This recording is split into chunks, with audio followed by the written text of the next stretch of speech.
അല്ല, SITയുടെ പ്രശ്നം എന്ന് പറയുന്നത് നമ്മൾ തെരഞ്ഞെടുപ്പ് കാലത്ത് ഞങ്ങൾ പറഞ്ഞിരുന്നു, പ്രധാനപ്പെട്ട നേതാക്കളെ ചോദ്യം ചെയ്യുകയോ അവരെ അറസ്റ്റ് ചെയ്യുന്നതോ SITയുടെ മീതെ മുഖ്യമന്ത്രി ഓഫീസിൻ്റെ സമ്മർദ്ദം കൊണ്ട് വൈകിപ്പിക്കുകയാണെന്നോ. ഞങ്ങളത് രാഷ്ട്രീയാരോപണമായിട്ടല്ല ഉന്നയിച്ചത്. SITയുടെ പ്രവർത്തനത്തിനൊരു മന്ദതയുണ്ടായി. ഞങ്ങൾ പറഞ്ഞ കാര്യം തെരഞ്ഞെടുപ്പ് കഴിഞ്ഞപ്പോൾ കോടതി ശരിവെച്ചു. ഇപ്പോൾ മനസ്സിലായല്ലോ, ഇത് വൈകിപ്പിക്കുകയായിരുന്നു. എന്നിട്ട് വളരെ രഹസ്യമായിട്ടാണ് ഈ ചോദ്യം ചെയ്തത്, വളരെ രഹസ്യം. പിന്നീട് മാധ്യമപ്രവർത്തകരാണ് അത് പുറത്തു കൊണ്ടുവന്നത്. എന്തിനാ രഹസ്യ സ്വഭാവം? ഇവരെല്ലാം ചോദ്യം ചെയ്യപ്പെടേണ്ടതും ഇവരെല്ലാം നിയമത്തിൻ്റെ മുന്നിൽ വരേണ്ട ആളുകളുമാണ്. ഇന്നലെ കടകംപള്ളി സുരേന്ദ്രൻ വെല്ലുവിളിച്ച് ഇതുവരെ ഒരു കോടതിയിൽ അദ്ദേഹത്തിനെതിരായിട്ട് തെളിവ് ഹാജരാക്കിയില്ല. അദ്ദേഹം എനിക്കെതിരെ കേസ് കൊടുത്തിരിക്കുക. ഞാൻ ചോദിക്കുന്നത്, മന്ത്രിയായിരുന്ന ഒരാളാണ്, നിരവധി പ്രാവശ്യം MLA ആയിരുന്ന ഒരാളാണ്, ഒരു കോടതിയുടെ, ഒരു സിവിൽ കോടതിയുടെ പ്രൊസീജിയർ പോലും അറിയാത്ത ഒരാളാണ് ഇദ്ദേഹം എന്ന് പറയാൻ എനിക്ക് വിഷമമുണ്ട്. എനിക്കിഷ്ടമുള്ളവ കൊണ്ട് തെളിവ് കൊടുക്കാൻ പറ്റുമോ? കോടതിയിൽ കൊണ്ട് എനിക്കെതിരായി കൊടുത്തിരിക്കുന്ന കേസിൽ ഞാൻ എന്തുകൊണ്ട് തെളിവ് കൊടുത്തില്ല എന്നാണ് ചോദിക്കുന്നത്. കൊടുത്തിട്ട് അതിൻ്റെ നടപടിക്രമങ്ങൾ ആരംഭിച്ചിട്ട് പോലുമില്ല കോടതിയിൽ. ഞാൻ കൊണ്ടുപോയി ഇതേ എൻ്റെ കുറേ തെളിവുണ്ടെന്നും പറഞ്ഞൊരു സിവിൽ കോടതി കൊണ്ട് തെളിവ് കൊടുക്കാൻ പറ്റുമോ? അപ്പോൾ വെറുതെ പറയാനൊന്നും കയ്യിലില്ലാഞ്ഞിട്ട് വെറുതെ രാവിലെ എഴുന്നേറ്റ് പറയാം. ഞാൻ അത്ഭുതപ്പെട്ടുപോയി.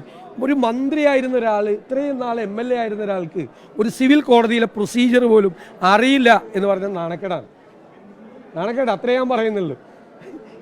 ആൾക്കെങ്കിലും കൊണ്ട് കൊടുക്കാൻ പറ്റുമോ? ഇവരെല്ലാം രക്ഷപ്പെടുത്തുകയാണ്. അതാണ് ഏറ്റവും പ്രധാന പ്രശ്നം. ഇപ്പം എത്ര CPM നേതാക്കൾ ജയിലിലായി? ഒരാൾക്കെതിരെ, അയ്യപ്പൻ്റെ സ്വർണം കവർന്നതിൻ്റെ പേരിൽ ജയിലിലായ ഒരാൾക്കെതിരെ പോലും ഇവർ നടപടിയെടുക്കുന്നില്ല. അതിൻ്റെ അർത്ഥം എന്താ? അവരെ പ്രൊട്ടക്റ്റ് ചെയ്യുകയാണ്, സംരക്ഷിക്കുകയാണ് പാർട്ടി, സർക്കാർ കൊട പിടിച്ചു കൊടുക്കുകയാണ്. ഇപ്പോൾ 2 ഉദ്യോഗസ്ഥരെ പുതിയതായി വെച്ചു, കോടതിയുടെ അനുമതിയോടുകൂടിയാണ് വെച്ചത്. പക്ഷേ കോടതി അത് ഒന്നുകൂടി പരിശോധിക്കണമെന്നാണ് ഞങ്ങളുടെ അഭ്യർത്ഥന. കാരണം 2 ഉയർന്ന IPS ഉദ്യോഗസ്ഥന്മാരുടെ സഹായത്തോടു കൂടി ഒരു പോലീസ് ആസ്ഥാനത്തുള്ള ഒരു കടുത്ത CPM-കാരനായ ഒരു ഉദ്യോഗസ്ഥൻ്റെ അറിവോടുകൂടിയാണ് CPM പക്ഷപാതികളായ 2 പേരെ ഇപ്പോൾ SITയിൽ വെച്ചിരിക്കുന്നത്. അത് SITയിൽ നടക്കുന്ന എല്ലാ നടപടിക്രമങ്ങളും ചോർത്തി കൊടുക്കാൻ വേണ്ടിയിട്ടാണ്. എല്ലാ കാര്യങ്ങളും പുറത്തേക്ക് ചോർത്തി കൊടുക്കാനാണ്. എന്താണ് അറിയുന്നത്? കാരണം SIT റിപ്പോർട്ട് കൊടുക്കുന്നത് കോടതിക്കാണ്, ഗവൺമെൻറ്റിനല്ല. അപ്പോൾ അവിടെ നടക്കുന്ന കാര്യങ്ങൾ, അറസ്റ്റിൻ്റെ മൂവ്മെൻ്റ് ഉണ്ടെങ്കിൽ അല്ലെങ്കിൽ ആരെങ്കിലും ചോദ്യം ചെയ്യാനുള്ള മൂവ്മെൻ്റ് ഉണ്ടെങ്കിൽ അതെല്ലാം ചോർത്തി കൊടുക്കാൻ വേണ്ടി പാർട്ടി പക്ഷപാതികളായ, കടുത്ത CPM പക്ഷപാതികളായ ആളുകൾ മുഖ്യമന്ത്രിയുടെ ഓഫീസിൻ്റെ നിർദ്ദേശപ്രകാരം ഓപ്പറേറ്റ് ചെയ്തിട്ടാണ് ഇതെല്ലാം ചെയ്യുന്നത്. അപ്പോൾ മുഖ്യമന്ത്രിയുടെ ഓഫീസിൻ്റെ സമ്മർദ്ദം ഈ SITയുടെ മീതെ ഉണ്ട്. അതാണ് യാഥാർത്ഥ്യം.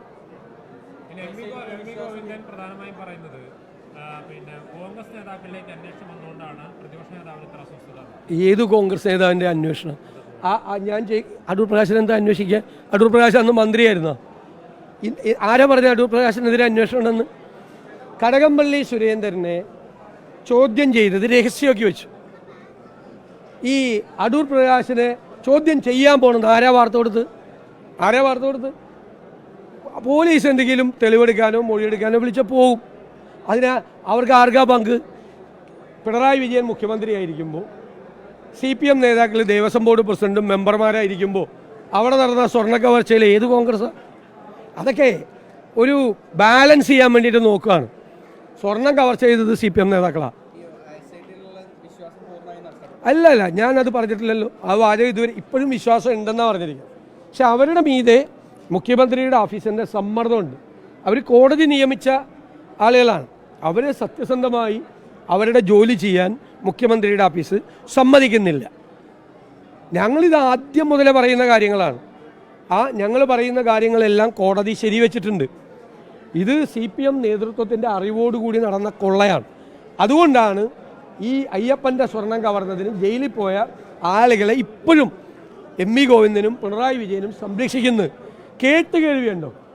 അയ്യപ്പൻ്റെ സ്വർണ്ണം അടിച്ചു മാറ്റിയിട്ട് ജയിലിൽ പോയി കിടക്കുന്നവർക്കെതിരെ ഒരു നടപടി ഇപ്പോഴും പാർട്ടി നേതാക്കളാണ്.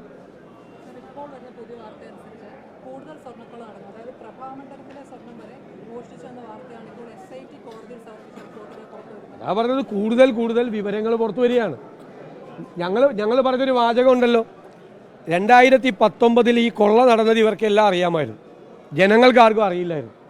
സാധാരണ കള്ളന്മാർ എന്താ ചെയ്യുന്നത്? ഒരു പ്രാവശ്യം കട്ട് കഴിഞ്ഞാൽ അത് കുറേ നാളത്തേക്ക് ആരും അറിഞ്ഞില്ലെങ്കിൽ അവരെന്ത് ചെയ്യും? സാധാരണ രണ്ടാമതും കക്കാൻ പോകും, ഇല്ലേ? അതാണ് 2024 നടന്നത്. ഒന്നും കൂടി സ്വർണം പൂശാൻ ഒരാഗ്രഹം. അന്ന് ഇത് കോടതിയുടെ മുമ്പാകെ ഈ വിവരം വന്നില്ല, കോടതി ഇത് വെളിപ്പെട്ടില്ലായിരുന്നെങ്കിൽ അയ്യപ്പന്റെ തങ്ക വിഗ്രഹം വരെ ഇവന്മാരെ അടിച്ചു മാറ്റിയാണ് ഈ 2020.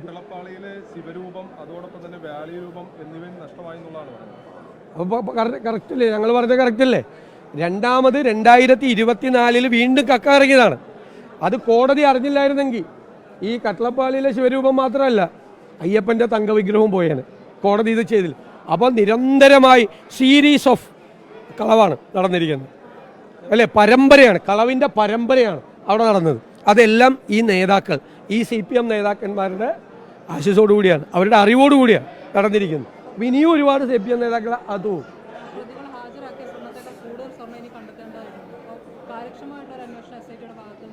ഉണ്ടാകണം. കോടതിയുടെ നിയന്ത്രണത്തിലാണ് അവരുടെ അന്വേഷണം. അവർ ഒരു സമ്മർദ്ദത്തിനും വഴിപ്പെടാതെ, മുഖ്യമന്ത്രിയുടെ ഓഫീസിൻ്റെ ഒരു സമ്മർദ്ദത്തിനും വഴിപ്പെടാതെ അവർ കാര്യങ്ങൾ ഭംഗിയായി കൊണ്ടുപോകണം നമ്മുടെ അഭ്യർത്ഥന.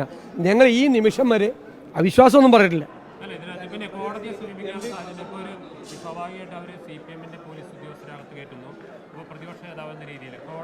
വരട്ടെ, ഞങ്ങൾ നോക്കട്ടെ. ഇപ്പോൾ പറഞ്ഞിരിക്കുന്നത് SIT ഇന്നലെ വരെ കോൺഗ്രസുകാർ അംഗീകരിക്കുന്നു, ഇന്ന് SIT തടയാൻ കോൺഗ്രസ് ശ്രമിക്കുന്നു എന്നുള്ളതാണ്. ഞങ്ങളെങ്ങനെ തടയണം? അത് പറയുന്നതായിട്ട് വല്ല പുലബന്ധം പോലും ഉണ്ട്. കണക്ഷൻ വിട്ടുപോയാണ് മാഷിൻ്റെ ഇതെല്ലാത്തിൻ്റെയും ചെന്ന് ഇത്രയും നേതാക്കന്മാർ സ്വർണ്ണക്കൊള്ള കേസിൽ പ്രതിയായി ജയിലിൽ കിടക്കണം കണ്ടപ്പോൾ കണക്ഷൻ വിട്ടുപോകുന്നു പറയുന്നതിൻ്റെ. മാഷൊന്ന് ശ്രദ്ധിച്ചാൽ നല്ലതായിരിക്കും. എന്താ പറയുന്നതെന്ന് നിങ്ങൾക്ക് മനസ്സിലായി? എന്താ അതിൻ്റെ ഉദ്ദേശം? SIT തടയണം ആര്? പ്രതിപക്ഷേ. എന്തൊരു കരുത്തുറ്റ പ്രതിപക്ഷമാണ്. SIT പോലും തടയാൻ പറ്റിയ പ്രതിപക്ഷം. പ്രതിപക്ഷ നേതാവ് ഇത്രയും BJPക്കെതിരെ കർശന നിലപാടെടുക്കുമ്പോഴാണ് മറ്റത്തൂരിൽ ഒരു പ്രതിസന്ധി ഇപ്പോഴും തുടരുന്നത്. മറ്റത്തൂരിൽ ഒരു കാര്യം വളരെ ക്ലിയർ ആണല്ലോ, ഒറ്റ കോൺഗ്രസ് പഞ്ചായത്ത് അംഗങ്ങളും BJP ചേർന്നില്ല. എല്ലാ 8 കോൺഗ്രസ് അംഗങ്ങൾ രാജിവെച്ച് BJP ചേർന്നെന്നുള്ള തെറ്റായ വാർത്തയാണ്. ഒറ്റ കോൺഗ്രസ് അംഗങ്ങളും BJP പോയിട്ടില്ല, ഒരാളും പോയിട്ടില്ല. അല്ല, കേട്ടോ, അവര് ഒരു സ്വതന്ത്രരെ പിന്തുണച്ചു. അവർക്ക് BJPയും കൂടി സപ്പോർട്ട് ചെയ്തു. അതാണ് പാർട്ടിയുടെ നിലപാടിന് വ്യത്യസ്തമായിട്ടുള്ള നിലപാടാണ്. അതിനാണ് നടപടിയെടുത്തത്. അത് പിൻവലിക്കുകയും മറ്റു കാര്യങ്ങളും ഒക്കെ ചെയ്തു കഴിഞ്ഞാൽ ആ നടപടിയെക്കുറിച്ച് പാർട്ടി ഗൗരവമായിട്ട് അവരുമായിട്ട് ചർച്ച ചെയ്യുന്നുണ്ട്. അതുകൊണ്ട് എന്താ കുഴപ്പം? എന്ത് സാഹചര്യത്തിലാണ് നടപടിയെടുത്തത്? ആ സാഹചര്യം ഇല്ലാതായ പിന്നെ എന്താ പ്രശ്നം? ഞങ്ങൾ അവരെ വേറെ ആർക്കെങ്കിലും വിട്ടുകൊടുക്കണം.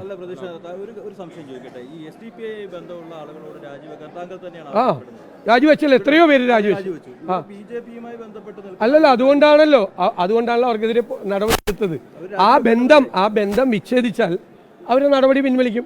അതല്ലേ പറഞ്ഞിരിക്കുന്ന പാർട്ടി. അതൊക്കെ നല്ല കറക്റ്റ് സ്റ്റാൻഡാണ്. ഇതെല്ലാം ഓരോ പഞ്ചായത്തിൽ ചെല്ലുമ്പോൾ UDFന്റെ നിലപാട് മാറുമോ?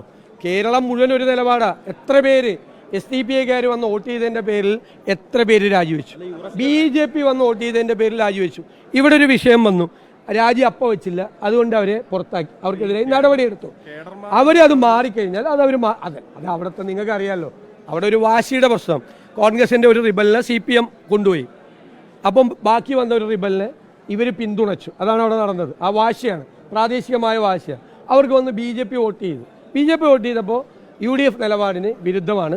അതാണ് നടപടിയെടുത്തത്. വളരെ കൃത്യമാണ്. തീർച്ചയായിട്ടും അല്ലേ, അതുകൊണ്ടല്ലേ നടപടിയെടുത്തത്. പാർട്ടി നടപടിയെടുത്തത് തെറ്റായതുകൊണ്ടല്ലേ, അല്ലെ വെറുതെ പാർട്ടിക്കാരെ പുറത്താക്കുമോ?